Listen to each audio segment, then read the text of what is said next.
Dr. Srikanth from TX Hospitals. I'm a consultant urologist here. I did my MBBS from Guntur Medical College and DNB General Surgery from Delhi St. Stephen's Hospital and MCH Urology from Usmania Hospital, Hyderabad. So now let us take a few questions. Are there any long-term sequences of having urinary stones?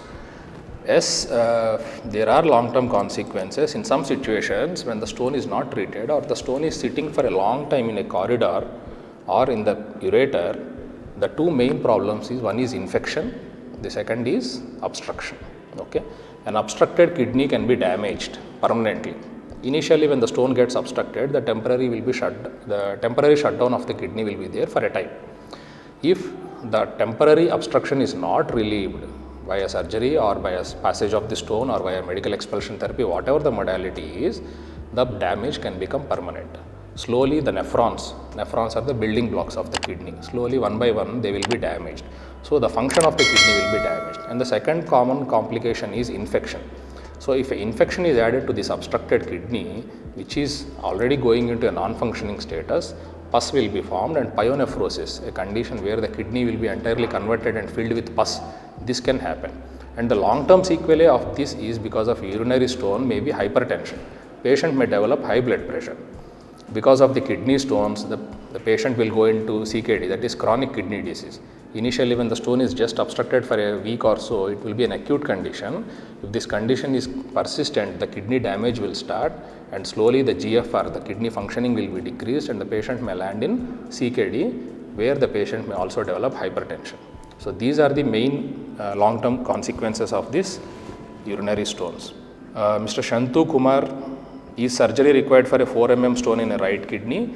As we have already discussed, up to 5 mm stones, nothing is to be done, just waitful watch and few dietary changes and few medications may let you dissolve the stone.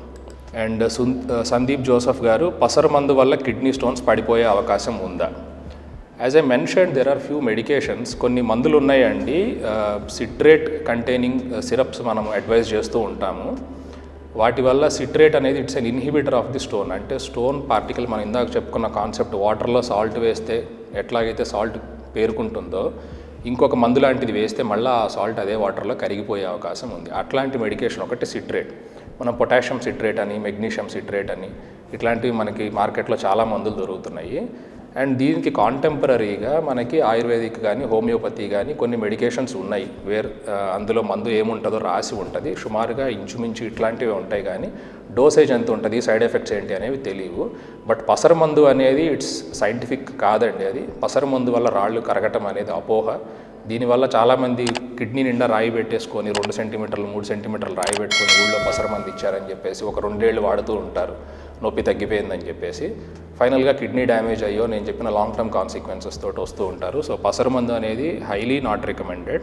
What can I do to decrease the risk of having kidney stones? So kidney stones risk ఉన్నవాళ్ళు risk తగ్గించుకోవడానికి ఇందాక చెప్పానండి, modifiable risk factor, obesity, hypertension, cholesterol ఇట్లాంటివి కంట్రోల్లో పెట్టుకోవాలి. And dietary habits వచ్చేసి 3 important things అండి. One is to take plenty of water. Recommendation is 3 litres per day. So that మన urine output should be 2 to 2.5 litres. అంటే కనీసం 5-6 సార్లు మూత్రం చక్కగా తెల్లగా పోసుకోవాలి. అండ్ వాటర్ తీసుకునేది 3 లీటర్స్ అంటే సుమారు 12 గ్లాసుల దాకా వస్తుంది. ఇది ఒకటి. రెండోది లో సాల్ట్ ఇంటేక్. సాల్ట్ 3 గ్రాముల నుంచి 5 గ్రాముల కంటే తక్కువ పర్ డే యూస్ చేయాలి. మూడోది వచ్చేసి సోడా, కార్బోనేటెడ్ డ్రింక్స్ తగ్గించాలి. కార్బోనేటెడ్ డ్రింక్స్లో ఫాస్ఫోరిక్ యాసిడ్ ఉంటాయండి. మోస్ట్ ఆఫ్ ద స్టోన్స్ మనకి ఫామ్ అయ్యేవి they will be formed in alkaline urine, అంటే pH ఎసిడిక్ సైడ్ ఉన్నప్పుడు ఫామ్ అవుతూ ఉంటాయి. ఈ ఫాస్ఫోరిక్ యాసిడ్ అనేది యాడ్ చేస్తే మనము ఎసిడిటీ ఆఫ్ ది యూరిన్ పెరిగి అండ్ కాల్షియం ఆక్సలేట్ లాంటి స్టోన్స్ ఫామ్ అవుతూ ఉంటాయి, which is the most common stone. నాలుగోది ప్రోటీన్, లో యానిమల్ ప్రోటీన్ డైట్. యానిమల్ ప్రోటీన్స్ని తగ్గించాలి, ప్లాంట్ ప్రోటీన్ డైట్ని పెంచుకోవచ్చు. సో ఇట్లాంటి చిన్నవి పాటిస్తే మనం స్టోన్స్ నుంచి ప్రివెంట్ చేసుకోవచ్చు risk. And what is the best treatment to remove the kidney stones? Best treatment అనేది ఒక సింగిల్ ట్రీట్మెంట్ అంటూ ఏం లేదండి. Every treatment modality is best regarding the stone ఉన్న పొజిషన్ బట్టి. Like if it is in a kidney, if it is in a ureter, if it is in a bladder, these surgeries will be decided limited ఆప్షన్సే ఉన్నాయండి మనకి, and they are the best options. కాబట్టి మనకి contemporary options ఇంకా రాలేదు. Only thing we are putting one single puncture in the kidney to remove a kidney stone. ఆ ఒక్క పంక్చర్ని కూడా అవాయిడ్ చేయడానికి we got a latest technology which is called as RIRS, retrograde intrarenal surgery. నేను ఇందాక చెప్పినట్టు ఫ్లెక్సిబుల్ స్కోప్ తోటి kidney దాకా వెళ్తాను. అండ్ దానికి కొన్ని లిమిటేషన్స్ ఉన్నాయి. పెద్ద స్టోన్ అయితే RIRSలో చేయలేము, హార్డ్ స్టోన్ అయితే RIRSలో చేయలేము. So if you ask me one best treatment, it is PCNL for kidney stones. I am suffering with severe back and burning micturition. Can you give any suggestions for reducing my symptoms? So back pain, burning, urination అనేవి జనరల్గా cystitis అండి, urinary bladder ఇన్ఫెక్షన్కి సంబంధించిన symptoms అండి. Ladies అయితే generally common, అది reproductive age గ్రూప్లో. మేల్స్కి అంత కామన్ కాదు. సో సిస్టైటిస్కి కాజెస్ ఉంటాయండి. Stone is one of the cause. Urinary tract infections మామూలుగా ఉండొచ్చు, that may be one of the cause. So pain ఒక్కటే కాదండి, the cause behind that pain is also important. So better you go to a urologist. How urinary stones can be diagnosed? Yes, good question అండి.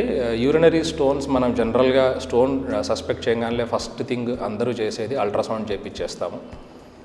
Yes, ultrasound can screen stones, but 100% guarantee కాదండి. ఇందాక నేను మీతో అన్నట్టు కిడ్నీలో, యూరేటర్లో, upper యూరేటర్లో stones ఉంటే they may be diagnosed on ultrasound. అదే కనుక మనకి లోయర్ పార్ట్ ఆఫ్ ద యూరేటర్లో ఒక రాయి ఉంటే ఆ రాయి మనకు కనపడదు, దాని మీద మనకి పేగులు ఉంటాయి. The bowels will be sitting on that ureter. So ultrasound is a screening test, yes, but if you have to get one diagnosis through one investigation, that is CT scan. Okay, అల్ట్రాసౌండ్లో మనకి stone కనపడకపోతే the indirect signs of the stone are like you will be having swelling in the kidney because if there is any obstruction. Okay, again you have to go for CT scan to confirm the diagnosis based, because the patient is having hydronephrosis. Most of the stones manaki acute colic tho patient emergency lo vachevi, the stones will be stuck somewhere in the lower ureter which cannot be screened on an ultrasound scan. So patient report will be like this: there is swelling in the kidney, there is swelling in the urine pipe, but the stone cannot be seen, advise clinical correlation. So then again we will be going to CT scan. So the best way to diagnose a ureteric stone is CT scan. Yes, kidney stones can be screened in ultrasound, but again if you are planning a treatment, a CT scan is mandatory, because the calyceal anatomy which I said, manam ఏ గదిలో నుంచి మనం ఈ కారిడార్ని approach అవ్వాలి అనేది again it will be decided by CT scan. And ఇవి కాకుండా urinary stones వల్ల infection already వచ్చిందా అనేది, సెటిల్ అయిందా అనేది చెక్ చేసుకోవడానికి మనకి యూరిన్ టెస్ట్ చేస్తారండి. ఈ యూరిన్లో ఇన్ఫెక్షన్ బ్లడ్లోకి, బాడీలోకి పాకుతుందా అని తెలుసుకోవడానికి మనం CBP అని బ్లడ్ టెస్టులు కూడా చేస్తాము. అండ్ ఆఫ్ కోర్స్ ఎక్స్రేలో కనిపించే స్టోన్స్ 80% ఆఫ్ ది స్టోన్స్ ఎక్స్రేలో కనిపిస్తాయి, kidney stones. But X-ray doesn't add much information compare to ultrasound and CT scan. So if you ask one single diagnostic modality, it is CT scan. And one more question is, stones వల్ల infertility వస్తుందా? లేదండి, stones does not directly cause infertility. Pain అనేది టెంపరీగా ఉంటుంది, and long term consequences because of stones are very less, unless hyper tension ఇట్లాంటివి ఏమన్నా ఉంటే తప్పితే. So directly they do not cause infertility. Stone ఉంది అని తెలిసాక ఆపరేషన్కి ఎన్నాళ్ళు ఆగచ్చు. స్టోన్ ఉంది అని తెలిసిన తర్వాత ఆపరేషన్ మీ డాక్టర్ సజెస్ట్ చేస్తే కనుక వెయిట్ చేయకూడదండి. Though it may be not emergency, but it is a semi-emergency condition. Any stone sitting in a kidney or ureter anywhere is like a source of infection. So మనం కిడ్నీలో ఒక 15 millimeters రాయి ఉంది, surgery చేయించుకోండి అని మీ doctor చెప్పినప్పుడు, if you neglect it, the damage produced by that may become permanent. Or మనం మందులు వాడిన వల్ల, మనం జనరల్గా పెయిన్ కిల్లర్స్ కానీ, రాయి కరగటానికి సిరప్ కానీ ఏదైతే పెడతామో, ఒక 1 millimeter కరిగిన తర్వాత చుట్టూతా అది, దానికి ఏదైతే గోడకు అది అటాచ్ అయి ఉన్న కనెక్షన్ ఉందో అది ఊడిపోతుంది. So that the stone start moving out. If it is a small stone వెళ్ళిపోవచ్చు, but if it is a large stone it may go and stuck somewhere.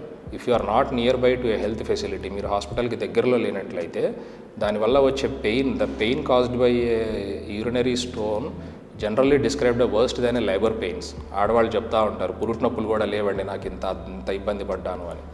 So ఇదొకటి పక్కన పెడితే, second thing is infection, and the third thing is cause of damage to the kidney and long term consequences. So ఈ మూడు మనం మనసులో పెట్టుకొని, stone ఉన్న సైజుని బట్టి మీ డాక్టర్ మీకు ట్రీట్మెంట్ అడ్వైస్ చేస్తే, సర్జరీ కానీ మెడికల్ థెరపీ కానీ, please do not delay it.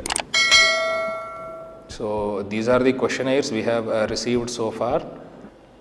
So we will call it a day, And let's meet in the next session in detail in the awareness talks in the TX Hospitals YouTube group. So please be with us. Thank you.